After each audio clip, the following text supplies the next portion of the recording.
Achievers, selamat pagi buat kita semua.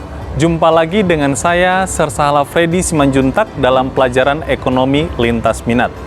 Pertemuan kita yang kedua ini, kita akan mempelajari tentang perbankan. Ada yang tahu tentang perbankan? Baik, perbankan menurut Undang-Undang Nomor 10 Tahun 1998 adalah lembaga keuangan yang usaha pokoknya memberikan kredit dan jasa dalam lalu lintas pembayaran dan peredaran uang. Fungsi bank menurut Pasal 3 Undang-Undang Nomor 7 Tahun 1992 dan Undang-Undang Nomor 10 Tahun 1998 tentang perbankan adalah sebagai penghimpun dan penyalur dana bagi masyarakat. Achievers, perlu kita ketahui bahwa penghimpun dana dari masyarakat artinya bahwa bank berfungsi sebagai penghimpun dana dari masyarakat, di mana bank dipercayai oleh masyarakat sebagai tempat yang aman untuk menghimpun dana. Yang kedua adalah penyalur dana ke masyarakat. Dalam hal ini, bank menyalurkan dana merupakan kegiatan yang paling penting. Dengan penyaluran dana, bank akan memperoleh pendapatan baik dalam bentuk bunga maupun dalam bentuk bagi hasil. Kemudian adalah pelayan masyarakat. Dalam rangka memenuhi kebutuhan masyarakat, bank memberikan jasa transfer, pemindah bukuan, penagihan surat-surat berharga, clearing, letter of credit, inkaso, dan garansi bank.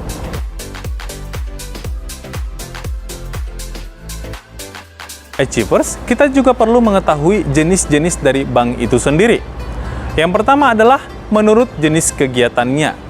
Menurut jenis kegiatannya, bank dibagi atas bank sentral, merupakan badan keuangan yang pada umumnya dimiliki oleh pemerintah dan bertanggung jawab untuk mengatur kestabilan badan keuangan serta menjamin agar kegiatan badan-badan keuangan tersebut dapat menciptakan tingkat kegiatan ekonomi yang tinggi dan stabil. Tujuan dari bank sentral adalah yang pertama, mencapai pertumbuhan ekonomi yang tinggi dan berkesinambungan. Yang kedua adalah penggunaan tenaga kerja yang tinggi. Yang ketiga adalah stabilitas harga. Yang keempat adalah stabilitas suku bunga. Yang kelima adalah stabilitas pasar keuangan. Dan yang terakhir adalah stabilitas pasar nilai tukar. Jenis bank yang kedua adalah bank umum. Bank umum adalah bank yang melaksanakan kegiatan usaha secara konvensional dan atau berdasarkan prinsip syariah yang dalam kegiatannya memberikan jasa lalu lintas pembayaran.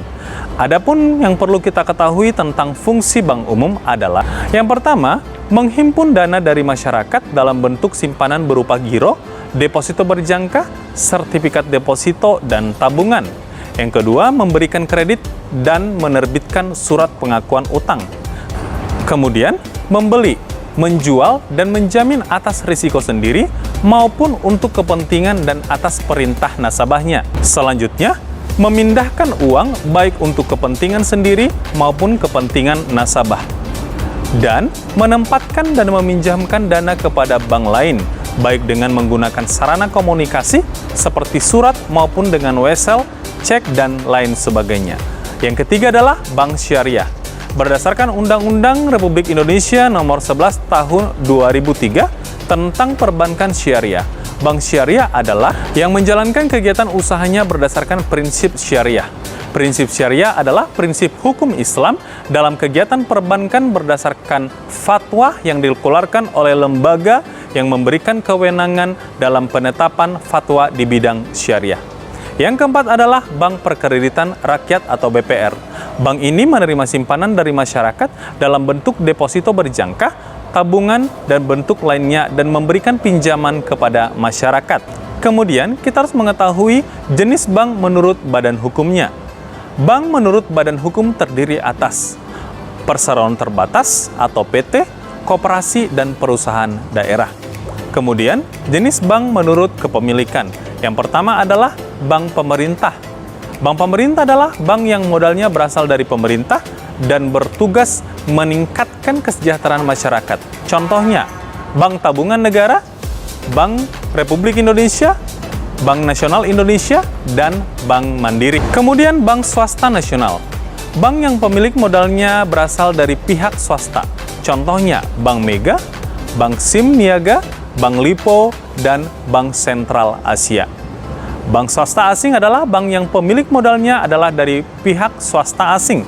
Contoh, Hong Kong Bank, ABD milik Belanda, dan Bank India. Dan yang terakhir adalah bank pemerintah daerah. Adalah bank pembangunan milik pemerintah daerah yang terdapat pada setiap daerah tingkat 1. Contohnya Bank DKI, BPD Sumatera Barat, Bank Nagari, dan Bank Riau. Achievers, dalam menjalankan kegiatan usahanya, perbankan berpegang teguh kepada prinsip. Pertama adalah prinsip kehati-hatian. Suatu prinsip yang menyatakan bahwa bank dalam menjalankan fungsi dan kegiatan usahanya wajib menerapkan prinsip kehati-hatian dalam rangka melindungi dana masyarakat yang dipercayakan padanya. Yang kedua adalah prinsip kepercayaan. Adalah suatu prinsip yang menyatakan bahwa usaha bank dilandasi oleh hubungan kepercayaan antara bank dan nasabahnya, baik itu nasabah yang menyimpan dana di bank itu sendiri maupun nasabah debitur. Yang ketiga adalah prinsip kerahasiaan. Prinsip yang mengharuskan atau mewajibkan bank merahasiakan segala sesuatu yang berhubungan dengan keuangan dan lain-lain dari nasabah bank yang menurut kelaziman dunia perbankan dirahasiakan. Yang keempat adalah prinsip mengenal nasabah. Prinsip yang diterapkan oleh bank untuk mengenal dan mengetahui identitas nasabah, memantau kegiatan transaksi nasabah, dan melaporkan setiap transaksi yang mencurigakan. Achievers, kita juga perlu mengetahui produk-produk perbankan. Secara umum, produk perbankan dibagi atas dua. Yang pertama adalah kredit pasif. Kredit pasif merupakan jenis kegiatan bank dalam menghimpun dana dari masyarakat. Dibagi atas, yang pertama adalah giro. Giro adalah simpanan atau tabungan dari nasabah bank yang dapat digunakan sebagai alat pembayaran.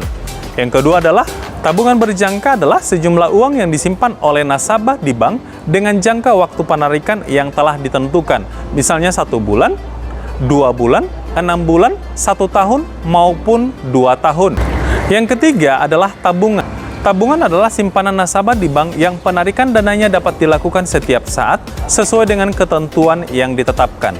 Kemudian, deposit on call adalah jenis tabungan tetap yang dapat diambil setelah ada pemberitahuan terlebih dahulu dari si penabung. Kemudian, deposit automatic rollover adalah suatu jenis deposito yang jika uangnya tidak diambil sampai dengan waktu jatuh tempo, deposito langsung diperpanjang dan bunganya langsung dihitung secara otomatis.